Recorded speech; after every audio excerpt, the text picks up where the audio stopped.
salir es el que está más interesado en que el Barça siga vivo para apoyarle en la Superliga. Lama, con el regreso de la Champions, ¿los madridistas ya tienen que olvidarse de la Liga? No, yo creo que no. Además es que no creo que se vayan a olvidar de la Liga.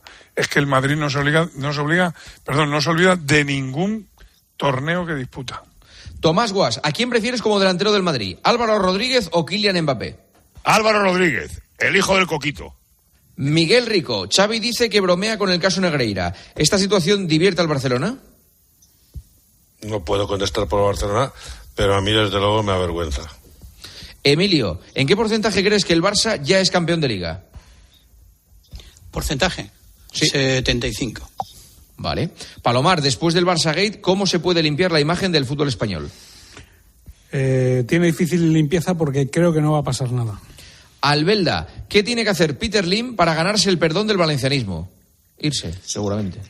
No, fíjate, Juanma, aquí lo más fácil para irse tiene que haber alguien que los ponga y son muchos, y con lo cual eso no parece. Con lo cual, fíjate que el paso más cercano es abrir los ojos y hacer una mejor gestión para intentar cambiar el rumbo, ¿no? Vale. Mañana, recuerden, a las 9, Getafe-Valencia. Getafe-Valencia. Lo damos en tiempo de juego, en aplicaciones, y por la noche partidazo a tope con el Getafe-Valencia. El gol del día, el gol de Lardere. ¡Qué goles! Joder, y en el 92. ¿Y en qué minuto? Y en el 92. Antoñito Ruiz, ¿qué hace falta en el Metropolitano para que tenga el ambiente del Calderón? Una sentada, como diría Luis Aragonés, una sentada. Siro, ¿en qué división del fútbol español estaría el Madrid si hubiera sido implicado en el caso Negreira? En tercera división, primera red. Vale, la Superliga. Oye, grupo segundo. Primera red, grupo segundo. Es que todo el mundo tiene muy mala baba aquí en esta tertulia. Oye, un abrazo, gracias, compañeros. Hasta luego, señoras, señores, hasta aquí tiempo de juego. Ahora llega Arjona, mañana, lo dicho, más deporte en la cadena COPE, les esperamos a las 11:30 en el partidazo. Descansen, disfruten, adiós. Juanma Castaño. Tiempo de juego. COPE, estar informado.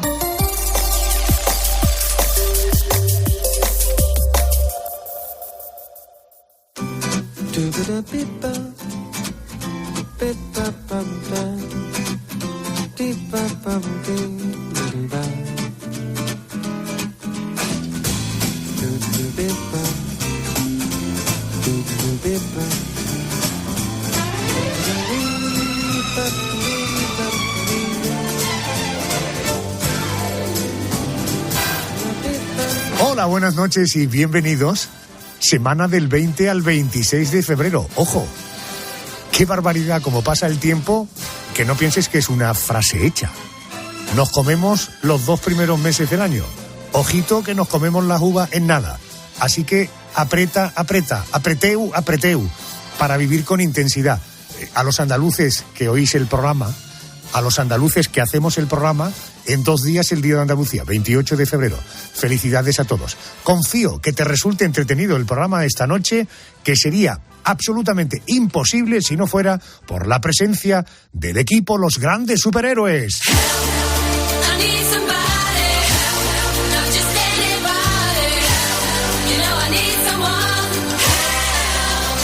Este que pide ayudas es el supermanitas del programa, el realizador, Javier Campos. Y en este programa tenemos una mensajera que es...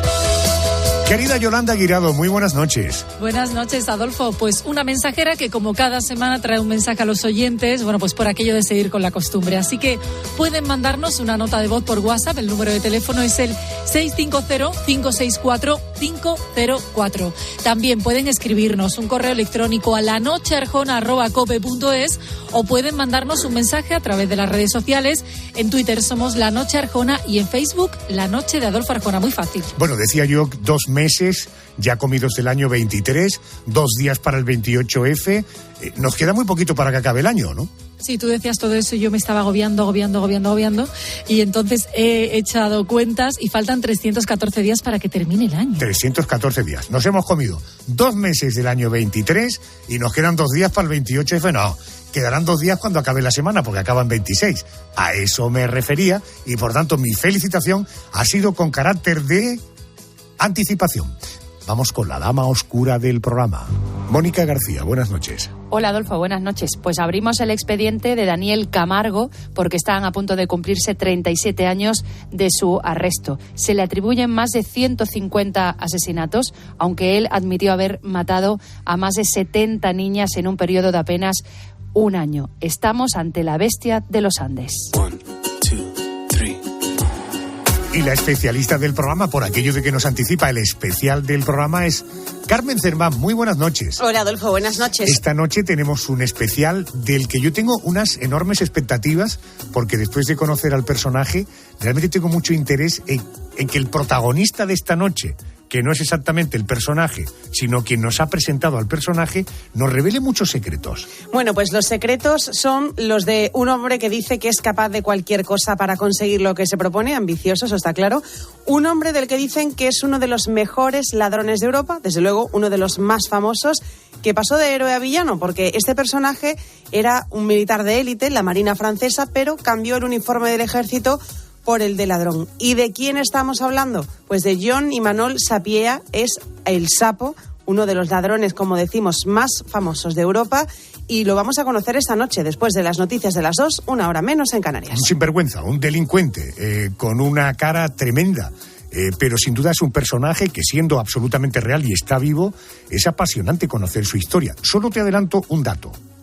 Este personaje fue utilizado por el gobierno de José Luis Rodríguez Zapatero, los aparatos del Estado e incluso ese fondo de reptiles del que nos han hablado en muchas ocasiones para resolver un problema de Estado, del Estado español, que tuvo, repito, en la época en la que era presidente del gobierno Rodríguez Zapatero.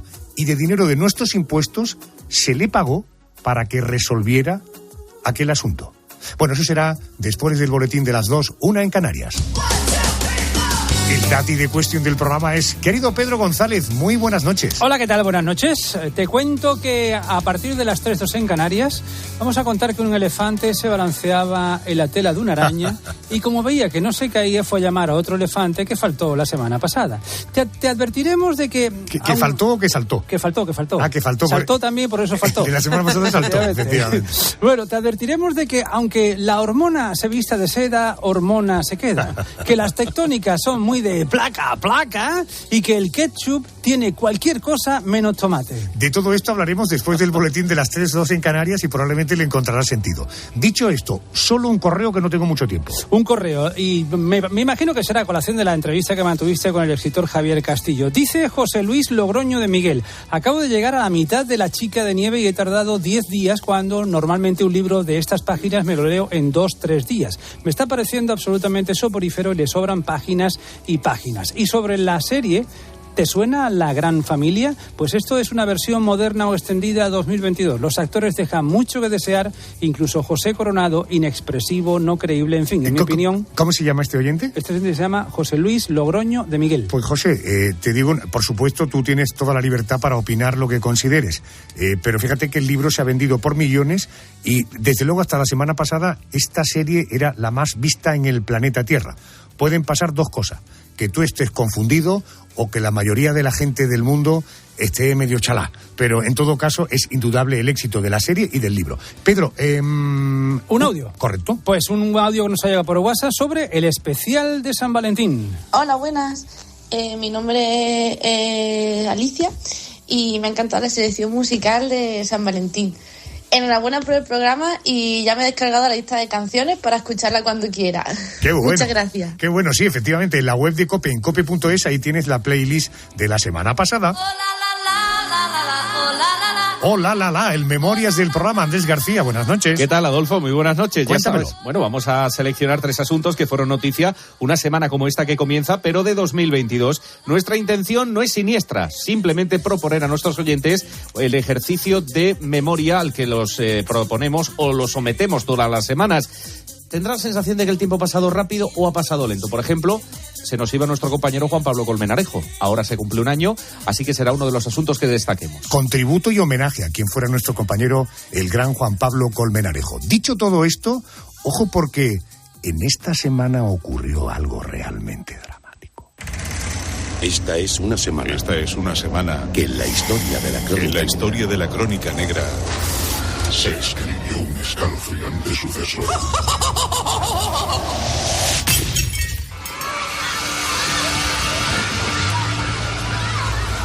Una madrastra que lo obligaba a ir a la escuela vestido de mujer. Un padre que lo azotaba sin piedad. Y una esposa que le fue infiel. Son algunos de los episodios que forman parte de la vida de Daniel Camargo, conocido como la Bestia de los Andes, que se convirtió en el asesino en serie de niñas más conocido y más temido en Colombia y Ecuador. Después de cometer algunas violaciones que lo condujeron a la cárcel, decidió usar un modus operandi con el que no podría ser delatado: matar a sus víctimas. Su etapa más oscura comenzó en Ecuador, en diciembre del año 1984. Según su propio testimonio, asesinó a más de 70 chicas en apenas un año. Según las autoridades, el número de víctimas podría superar las 150. Los cadáveres, todos ellos desnudos, fueron apareciendo en diferentes parajes solitarios. Las niñas mostraban signos de haber sido violadas, golpeadas, estranguladas y atravesadas por un machete. A algunas les arrancó el corazón, o como Daniel Camargo prefería decir, el órgano del amor. Viviendo como un mendigo que apenas lograba subsistir vendiendo las prendas y las joyas de sus víctimas, este individuo fue detenido por la policía el 26 de febrero de 1986 en Quito, en Ecuador. Las leyes de aquel país, a pesar de las atrocidades cometidas por aquella bestia, solo permitieron condenarlo a 16 años de prisión. El 13 de noviembre de 1994, el monstruo que llegó a decir que violaba a niñas vírgenes, porque ellas lloran y eso le generaba más placer, fue asesinado a puñaladas por otro recluso, sobrino de una de las víctimas.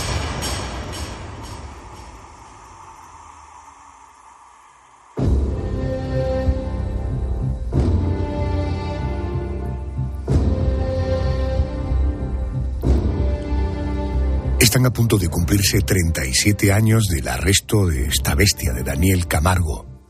Fue detenido el 26 de febrero de 1986. Decíamos que se le atribuyeron más de 150 víctimas. Chicas a las que violaba y después mataba. Un auténtico monstruo, pero con un perfil distinto al que solemos conocer en los expedientes de la Crónica Negra. Camargo era un asesino oculto, un hombre al que le apasionaba la lectura. Es uno de los aspectos del perfil de este asesino en los que vamos a ahondar con la ayuda de uno de los divulgadores que más ha profundizado en la figura de la bestia de los Andes.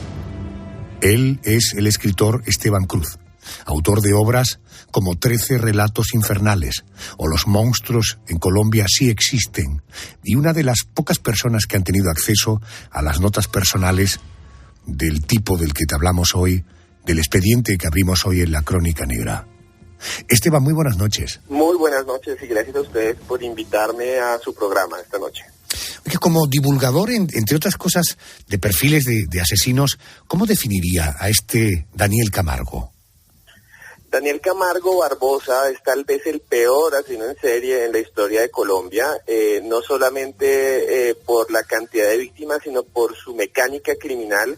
Muchos colombianos y muchas personas en América Latina tienen la imagen de Luis Alfredo Garavito Cubillos, o llamado Garavito, pero Daniel Camargo Barbosa realmente lo que hacía es mucho más fuerte, mucho más horrendo, mucho más horroroso, ya que, por ejemplo, llegaba a crear sus propios cementerios, el lugar donde siempre llevaba a estas niñas en puntos estratégicos donde él incluso llegaba a acumular los cuerpos para su placer. Daniel Camargo Barbosa también hacía cosas que nadie hizo en la historia. Colombia tiene una cárcel, no sé si ya hablaron de ella, la isla Gorgona, o tuvo una cárcel hace unos años. Correcto, sí, efectivamente. Esteban, ¿es cierto que se trataba de un tipo con una inteligencia, digamos, superior a la media? Pues los estudios que se hicieron en Ecuador daban que sí, que tenía una inteligencia superior. Incluso la esposa en su momento del jefe psiquiátrico de Guayaquil fue y habló con él y hablaron perfectamente en inglés. Daniel Camargo Barbosa aprendió inglés sin ir a clases ni a ningún instituto, simplemente con libros de la cárcel Gorgona. Así aprendió inglés. Y Daniel Camargo Barbosa hablaba portugués.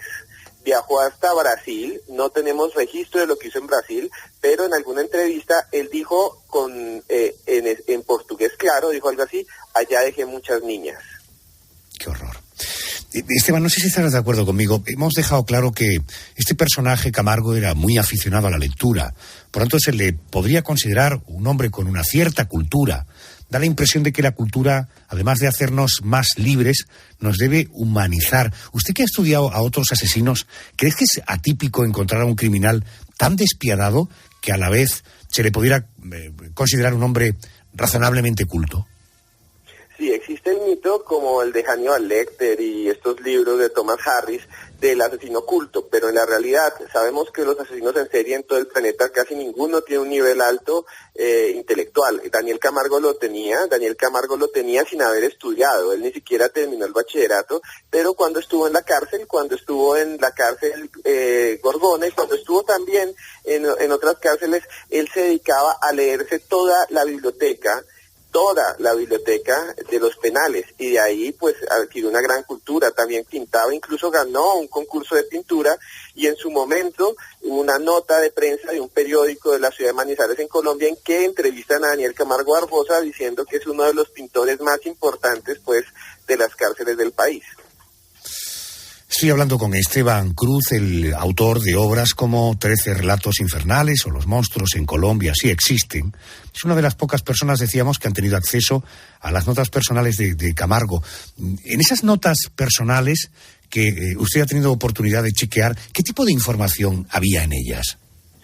Sí, hay dos documentos que yo pude tener, o que tengo incluso algunas copias, y que están pues en el libro de Los monstruos en Colombia, si existen reflejadas, una, la otra no.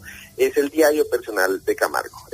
Camargo tenía un diario personal, escribía, pues sí, como leía, escribía, o sea, tenía una capacidad de síntesis, un estilo prácticamente de escritor, describía muy bien lo que hacía, y cuenta cómo en una ciudad colombiana que se llama Barranquilla asesinó a una niña, y cuenta toda la historia de una manera supremamente cruel. El otro documento que conozco de él es el expediente del Instituto Penitenciario de Colombia, que está en el Archivo Nacional, y en ese hay varias fotografías. Y esto es increíble, porque a Camargo, cuando le toman las fotografías de reseña, en la que la mayoría de los presos se ven tristes, afligidos por tener que estar en un penal, aparece sonriendo, como lo hacen muchos psicópatas, sonriendo, vestido con una chaqueta de cuero, casi una copia de James Dean, o como una copia de Elvis Presley en sus mejores momentos, como gozando de la fama que lo llevó a matar a tantas niñas, ¿no? La fama que tenía dentro de los penales criminales en el país. Daniel, me dice que usted ha leído en ese diario personal de Daniel Camargo la descripción que hacía de uno de sus asesinatos. ¿Qué términos utilizaba? ¿Cómo hacía esa descripción? Él cuenta literalmente cómo él vendía puerta a puerta, porque Daniel Camargo era vendedor, a eso se dedicó. Como todo psicópata es muy bueno para engañar. Lo que hace Daniel Camargo es comprar objetos defectuosos y los vende como nuevos en la calle. De eso vivía. Entonces Daniel Camargo cuenta cómo coge unas pantallas de televisor que se colocaban sobre los televisores antiguos curvos, teóricamente para que se vieran mejor, y los va vendiendo por la calle. Y logra encontrar una chica que está jugando en un parque y la engaña diciéndole que su mamá le manda de regalo, que su mamá le pide que lo acompañe, y él la lleva hasta un potrero donde describe literalmente pues cómo la asesina, y le corta pues el cabello y lo guarda los mechones de cabello, para después coleccionarlos. En ese momento la policía colombiana lo captura y le encuentran 16 mechones de cabello coleccionados en el hotel donde él se encontraba.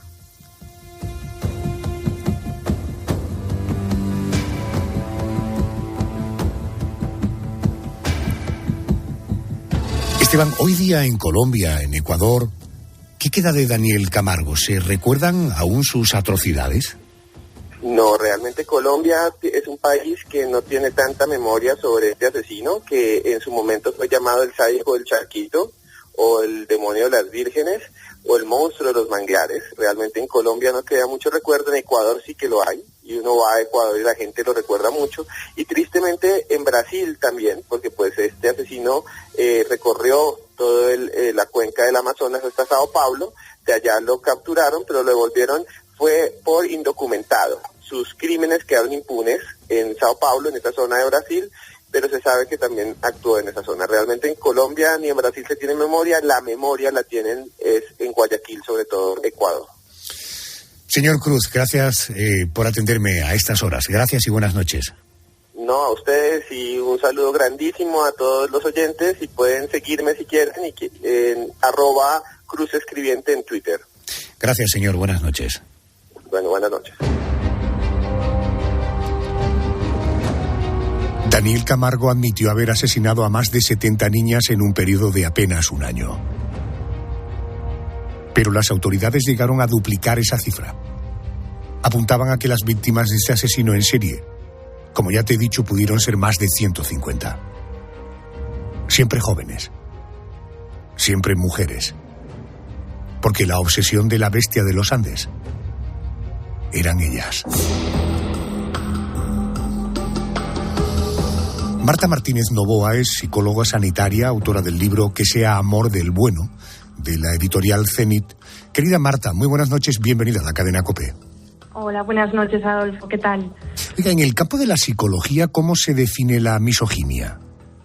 Pues mira, al final la misoginia es básicamente el rechazo o la aversión a todo lo femenino, ¿no? O incluso la falta de confianza hacia las mujeres. O sea, no es una enfermedad como tal, sino que es más bien como un conjunto de actitudes, ¿no? Que por encima están pues muy reforzados socialmente, ¿no? ¿Y es algo que se desarrolle por unas causas más o menos concretas? ¿Es atribuible a alguna circunstancia, algún tipo de experiencia negativa respecto a las mujeres o no necesariamente? Claro, no necesariamente, pero a veces sí pasa. O sea, es muy habitual, por ejemplo, que ocurra pues por haber tenido una madre muy severa, una madre pues maltratadora, ¿no? O incluso a veces también pasa con una profesora, una hermana mayor, ¿no? Es decir, una mujer con un rol de autoridad que haya maltratado de algún tipo, pero no siempre, porque como te digo, al final es un constructo social, en cierto modo, ¿no? Que está en la tradición patriarcal. Pero bueno, a veces sí influyen este tipo de experiencias, ¿no? En el caso de Daniel Camargo, él llegó a decir: a mi madrastra no le gustaban los niños, pero le encantaban las niñas. Ella tiene que haber sufrido algún trauma en su niñez que hizo que no le gustaran los chicos. Cuando ella me ponía vestidos de mujer, pienso yo que estaba tratando de convertirme en una mujer. Puede ser que no me odiara, puede ser que me amara, pero no me podía amar como a un niño. Oiga, ¿el asesinato es la manifestación más extrema de la misoginia, matar a una mujer por el desprecio al género femenino? ¿Un misógino de qué otras formas manifiesta ese desprecio por las mujeres? Pues de formas que son muy sutiles al final y que incluso están muy normalizadas, ¿no? Como por ejemplo cuando da por hecho que sabe más de una mujer de un tema y le explica algo en lo que pues la mujer a lo mejor está objetivamente mucho más preparada. La doble moral respecto a evaluar la sexualidad de las mujeres, o putas o monjas, como se suele decir, ¿no? La cosificación, o sea, ver a las mujeres como objetos en lugar de como sujetos, en todo este tipo de cosas que al final pues están muy normalizadas, ¿no? Marta, ¿una mujer puede ser misógina o es una cualidad únicamente atribuida a los hombres? No, que va, las mujeres también pueden ser misóginas perfectamente. O sea, de hecho, a las mujeres también nos educan y nos socializan como teniendo mucho en cuenta la competición entre unas y otras, ¿no? Entonces, al final, la misoginia, pues por desgracia, para nada es exclusiva de hombres, también está en muchas mujeres. Se suele decir que cuando una persona sufre algún tipo de adicción o de trastorno, el primer paso es admitirlo para a partir de ahí poder tomar medidas. ¿Un misógino admite que lo es y en todo caso la misoginia se trata? Pues no se trata como tal, porque como te decía antes, no es una enfermedad, pero sí que se puede reeducar, por así decirlo. O sea, por un lado, tratando los posibles traumas, como comentábamos antes, ¿no?, que haya de fondo con alguna figura de alguna mujer de su infancia, pero sobre todo con reeducación y con mucha deconstrucción de los mitos en cuanto a los roles de género, etcétera. Usted insiste en que no es una enfermedad, que no es una patología, pero estaríamos de acuerdo que es un trastorno, ¿no? Pues no considero que sea un trastorno. Creo que puede cursar con algunos trastornos, como la psicopatía y demás, pero no creo que sea un trastorno como tal. Creo que es, ya te digo, como un patrón, ¿no?, que no es que es desadaptativo, obviamente, pero no lo tildaría como trastorno. Entiendo. La verdad. Oiga, seamos esperanzadores. ¿La misoginia se revierte? ¿Es algo que se puede llegar, permítame el término, a curar, a revertir? Sí que se puede. Lo que pasa que, mira, justamente el hecho de no verlo como una enfermedad nos ayuda a justamente a responsabilizarnos, ¿no? Al final, a veces cuando tenemos una enfermedad es como, bueno, pues no puedo hacer mucho con esto, ¿no? Pero al hecho de saber, ¿no?, que es algo que se puede reeducar, que es algo que se puede, pues, trabajar, ¿no?, desde toda esa deconstrucción de mitos, pues nos da un poco de esperanza de que sí, efectivamente es algo que en cierto modo se puede tratar, entre comillas, ¿no?, como tú dices. Que la editorial Zenit ha publicado su libro, el que usted firma, Que sea amor del bueno. ¿De qué va Que sea amor del bueno? Pues Que sea amor del bueno justamente va de esta deconstrucción de muchos mitos del amor romántico, ¿no?, de cómo entendemos el amor como sacrificio, como lucha, como algo que hace sufrir, pues justamente como base, ¿no?, para tener relaciones sanas, haciéndonos responsables cada cual de nuestra parte, ¿no?, en las relaciones. ¿Usted cómo entiende el amor? Un amor saludable. Pues mira, un amor saludable al final es en el que hay responsabilidad afectiva, que es de lo que va el libro principalmente, es decir, que cada uno pues nos hacemos responsables de nuestros actos y también de las emociones que nos generan los actos de los demás. Es donde hay empatía, es donde hay honestidad, es donde cada cual tenemos trabajada nuestra autoestima lo máximo posible y es donde en definitiva hay paz y tranquilidad, ¿no? Paz y tranquilidad y mucho respeto, ¿verdad? Efectivamente, correcto. Justo. Marta, bueno, naturalmente si te apetece conocer un poquito más de esta propuesta que nos hace esta psicóloga sanitaria, te recuerdo Que sea amor del bueno, editorial Zenit. Gracias por ayudarnos a conocer un poquito más este patrón de conducta que hemos definido esta noche como misoginia. Gracias y buenas noches. Muchísimas gracias a vosotros. Buenas noches.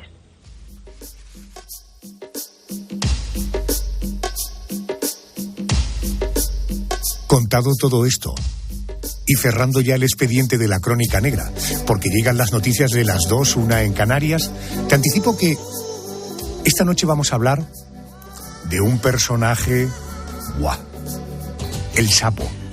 No sé si has tenido oportunidad de ver la serie en Amazon o en 4. En todo caso es una historia real que te va a parecer de película. Por tanto, noticias de las 2, 1 en Canarias. Venga, que luego seguimos.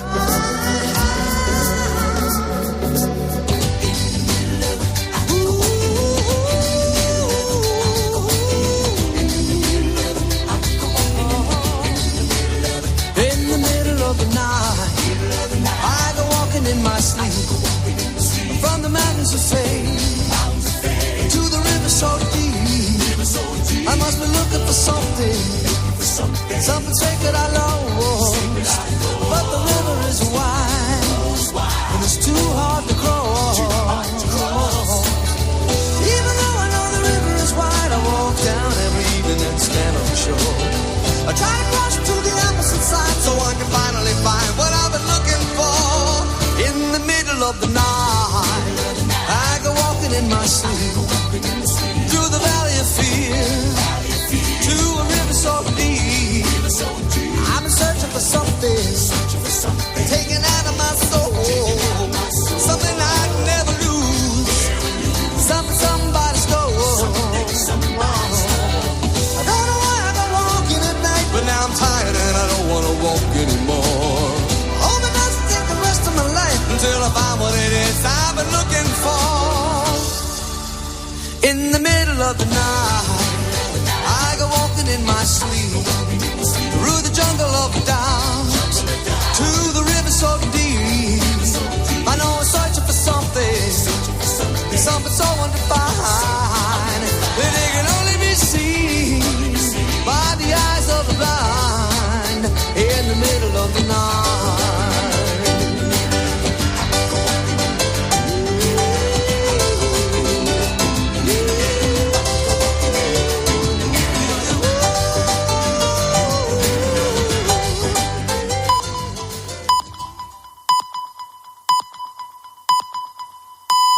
Son las 2.